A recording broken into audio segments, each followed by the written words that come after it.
Un graffiti est par définition un dessin ou une inscription peinte, tracée ou gravée sur des biens publics ou privés, des monuments, des murs ou sur tout autre support qui n'est habituellement pas utilisé dans cette optique.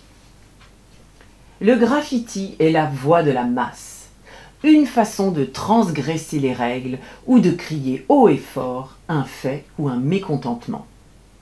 Il sert par ailleurs de toile grandeur nature, de lieu pour laisser libre cours à l'imagination et à la créativité.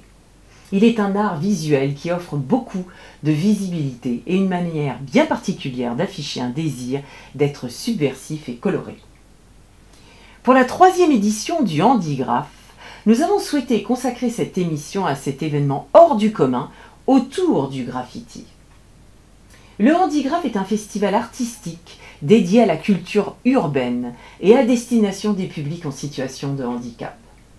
Il se déroule lors de la semaine du handicap, en novembre tous les ans. Le concept: 6 graffeurs expérimentés, avec 6 personnes en situation de handicap, forment les binômes qui participent au concours du festival Handigraphe. Il y a un jury, des gagnants et même le prix coup de cœur du public. Le vainqueur de l'année précédente devient l'organisateur en chef de la prochaine édition. Aujourd'hui, dans notre émission, le Handigraphe, lorsque le graffiti rencontre le handicap. C'est avec beaucoup de plaisir que nous accueillons aujourd'hui dans notre émission Makfa, graffeur autodidacte qui participe à la 3e édition du Handigraphe. Makfa, bonjour. Bonjour.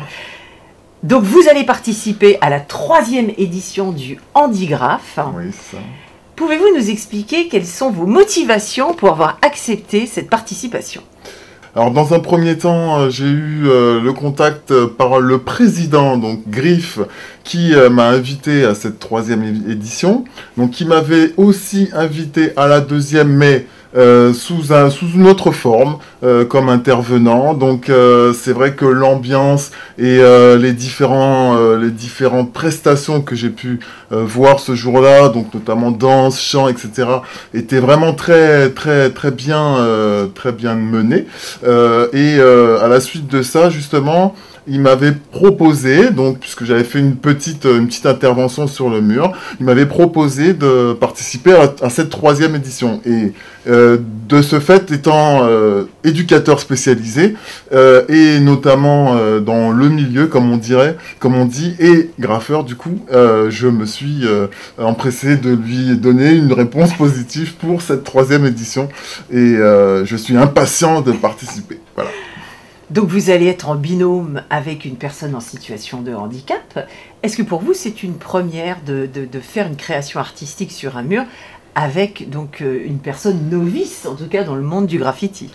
Oui, moi j'aime beaucoup les collaborations. J'ai commencé le graffiti par des collaborations justement. Pour plusieurs raisons, c'est-à-dire que on apprend beaucoup de l'autre, on travaille sur des styles qui sont un petit peu différents, et ça donne l'occasion justement d'associer, de fusionner des choses qui sont qui peuvent être improbables, puisque on n'a pas toujours l'occasion de travailler en binôme. Voilà, ça c'est une chose. Et le fait est que justement la personne que je vais rencontrer, je ne l'ai jamais vue œuvrer en vrai sur un mur. On s'est quand même bien, on a bien accroché, on a bien communiqué. C'est une personne en situation de handicap, mais sourde et muette. Mais ça ne nous a pas empêché justement de communiquer de manière écrite. Et du coup, on s'est mis rapidement d'accord sur ce qu'on allait faire. Et je suis impatient de voir le résultat. Bonjour. Le graffiti apparaît à quelle date? Vous avez 3 possibilités de réponse. Réponse A, 1918. Réponse B, 1960. Réponse C, 1990. Alors, c'est quoi la bonne réponse? La bonne réponse, c'est la réponse B, 1960. Contrairement aux idées reçues, le graffiti moderne ne débute pas à New York. mais à Philadelphie. Sa forme artistique apparaît dans les années 1960.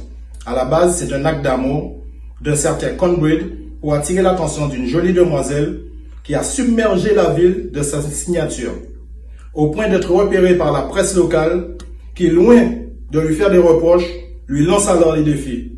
Poser son nom partout dans les endroits les plus impossibles de la ville. Et aujourd'hui encore, ça reste le leitmotiv de tous les street artistes. Oui. Alors Macfa, comment vous en êtes venu à avoir envie de pratiquer cet art, ce street art sur les murs à droite à gauche? Comment ça vous est venu? Ben en fait, j'ai un ami qui m'a initié. Ça se passe beaucoup comme ça hein, dans le milieu du graffiti. Vous êtes coopté en fait, c'est ça. Exactement, tout à fait. Et suite à ça, je dessinais beaucoup sur papier. Et du coup, j'avais l'envie de pouvoir réaliser de plus grandes productions, de pouvoir être vu un petit peu plus, avec un public un petit peu plus large.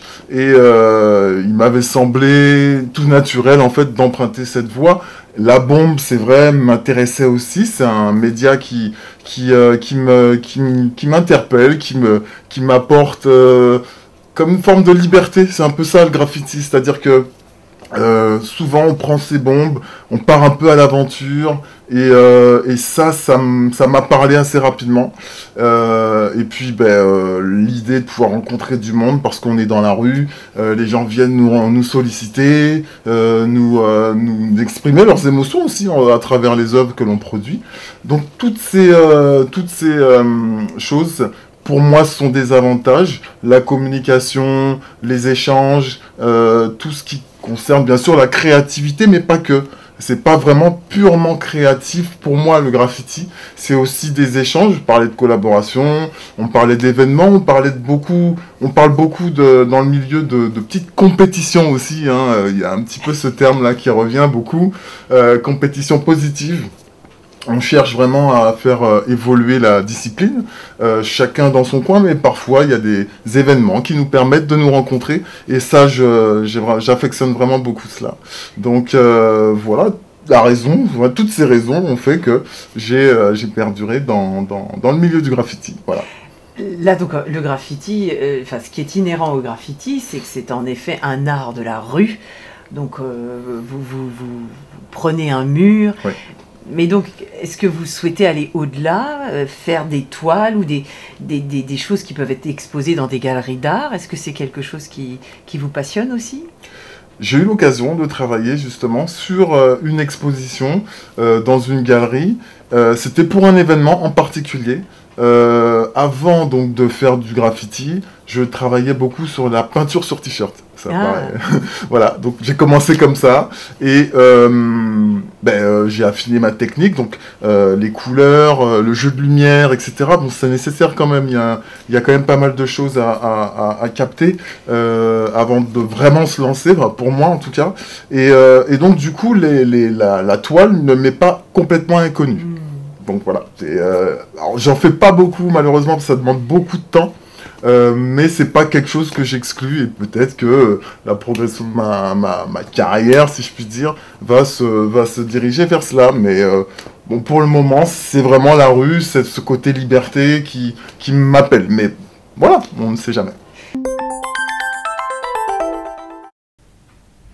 Dans l'actu multimédia, nous souhaiterions vous présenter l'excellent guide artistique Tout sur l'art du graffiti. Le graffiti fait maintenant partie des diverses formes d'art, et ce à part entière. Longtemps considéré comme étant un acte de vandalisme, certains adeptes se sont débrouillés pour en faire un art respectable. Ce guide aborde l'histoire moderne du graffiti, le graffiti américain et le graffiti en Europe, les inspirations du graffiti et les artistes majeurs, la place du graffiti dans les galeries, les musées et la publicité, le lien entre graffiti et hip-hop.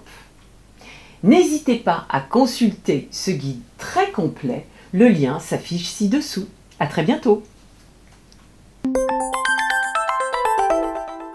Mais en fait, ce qui est assez surprenant dans le monde du graffiti, c'est que vous donnez tout à fait généreusement votre art public. Hein. C'est quelque chose d'aléatoire, parce qu'on ne sait pas trop ce que va devenir votre œuvre sur un mur, dans un espace public. Hein.